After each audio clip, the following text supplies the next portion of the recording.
মিশরের সাথে জুলুম করে ম্যাচ জেতায় অবশেষে মামলায় পড়লেন ফিফার প্রেসিডেন্ট জিয়ান্নি ইনফান্তিনো। শুরু হয়েছে তাকে নিয়ে তদন্ত। আর্জেন্টিনা বনাম মিশরের ম্যাচ শেষ হওয়ার পর থেকেই শুরু হয়েছে তুমুল বিতর্ক।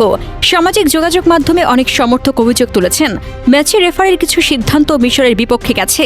ম্যাচের পর মিশরের কোচ হোসাম হাসানও ক্ষোভ প্রকাশ করেন। তার দাবি, তার দলই ভালো খেলেছে এবং পরের রাউন্ডে ওঠার যোগ্য ছিল। তিনি আরও বলেন, ম্যাচের কয়েকটি গুরুত্বপূর্ণ সিদ্ধান্ত তাদের বিপক্ষে গেছে বলে তার মনে হয়েছে। বিশেষ করে মিশরের একটি বাতিল হওয়া গোল এবং আর্জেন্টিনার জয়সূচক গোলের আগে ফাউল ছিল কিনা, এসব বিষয় নিয়ে সবচেয়ে বেশি আলোচনা চলছে।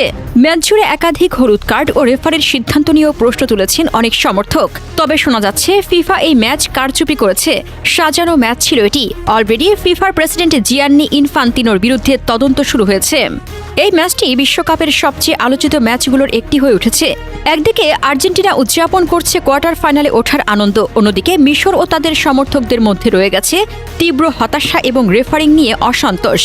এখন দেখার বিষয়, এই বিতর্ক নিয়ে ভবিষ্যতে কোনো আনুষ্ঠানিক পদক্ষেপ বা ব্যাখ্যা আসে কিনা।